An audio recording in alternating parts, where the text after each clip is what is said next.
दिल्ली आने वाली लगभग सभी ट्रेनों में न जाने कितने सपने रोज दिल्ली पहुंचते हैं इस सोच में कि गांव से शहर में आकर अच्छी नौकरी करेंगे, कुछ पैसे इकट्ठा हुए तो काम धंधा भी करेंगे, क्योंकि यहां बिजली पानी जैसी सभी सुख सुविधाएं हैं।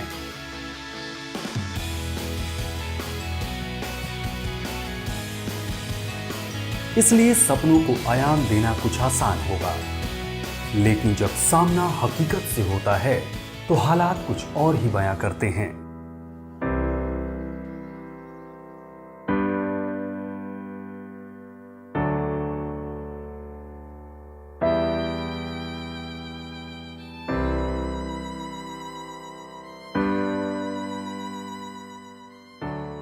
यह क्या सोच के आए थे कि बच्चे ने पढ़ाऊंगा लिखाऊंगा, यहाँ सरकारी स्कूल भी नहीं है, जो पढ़ा जो प्राइवेट में एक बच्चे को पढ़ा रहा हूँ, 4 लड़की में से एक लड़की को, इतना समस्या बहुत हम सोच रहे थे। ये सरकार गाजियाबाद का यह नाम है, गाजियाबाद का देखा तो ये नरक है गाजियाबाद का, ये नरक है गाजियाबाद का, ये नरक है गाजियाबाद का।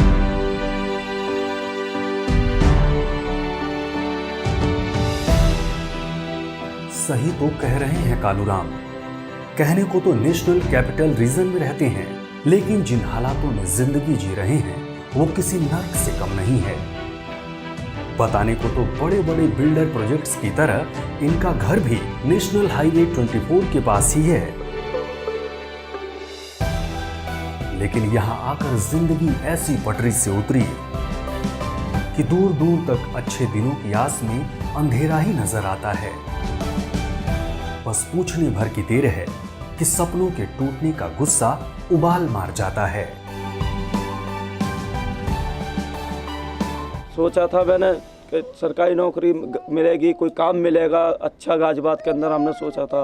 इतने दिन से देखा तो यहाँ कुछ भी नहीं है। 8-10 साल हो गए किराए पे रह रहे हैं, टूटे फाटे में। देखो कोई इतनी मजबूरी है, आप भी देख रहे हो, लाइट नहीं है, कुछ नहीं है, टूटे फाटे में। इसके भी हम 1500-1600 रुपये महीना के देते हैं, ये भी कैडे पड़ रहे हैं हमको। और ये पानी का देखो, ये डिब्बा है, इसमें पानी है, कितना तड़प रहा है, बूंद बूंद पानी पीना पड़ रहा हमें। इतना यहाँ एक पास में सरकारी नल भी नहीं है, जो सरकार नल लगा दे। यहाँ किलोमीटर में नल है, वो भीड़ लगी रहती है, उसमें पानी में लिकट के जाना पड़े, और पानी का बूंद तड़प रहे हैं यहाँ।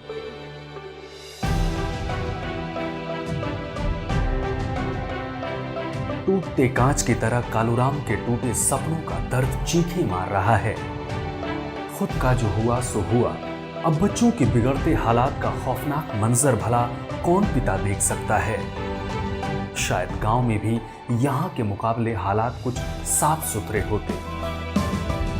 घर में पानी की सप्लाई नहीं, पढ़ने को सरकारी स्कूल नहीं, चलने को सड़क नहीं, और कहने को घर का एड्रेस NH-24 के पास।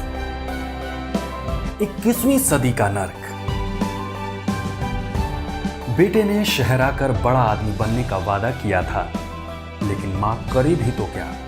हर हाल में मां तो मां ही है, और वैसे भी दादी का दिल तो पोते पोतियों के लिए कुछ भी सहन कर सकता है। यही वजह है कि गांव की साफ आबोहवा को छोड़कर कालूराम की मां भी अब बेटे के टूटते सपनों को संवारने की कोशिश में है। फर्क सिर्फ इतना है कि अब कोशिश अगली पीढ़ी को अच्छी परवरिश देने की है, लेकिन पानी के सवाल पर आंखों से ही पानी फूट पड़ता है।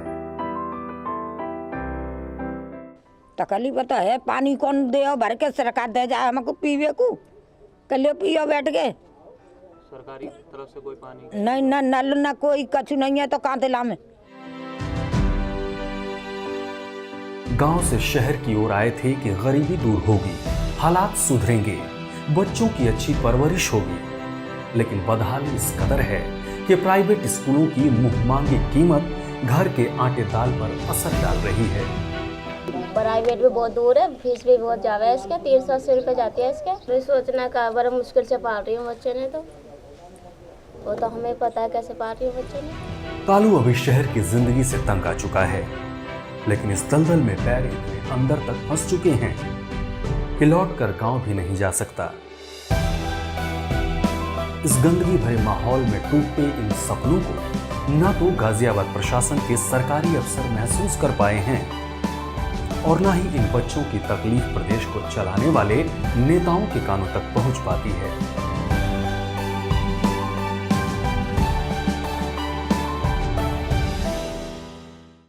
यह किसी एक के सपनों के टूटने का डर नहीं है, ये इस पूरे इलाके का दर्द है। लगभग 2 लाख की आबादी बिना पानी के, बिना बिजली के जीवन बसर अपना गंदगी के ढेर पर करने को अभिशप्त है। सवाल इस बात का है कि करोड़ों अरबों रुपए के प्रोजेक्ट को मंजूरी देने वाली सरकार इन इलाकों में पानी और सरकारी स्कूल की व्यवस्था क्यों नहीं करती। अगर ऐसा होता तो न सिर्फ लाखों लोगों के भविष्य साकार होते, अपितु सरकार का वोट बैंक भी मजबूत होता। कैमरा पर्सन ऋषि राव के साथ देवनाथ, एक्सपोज इंडिया।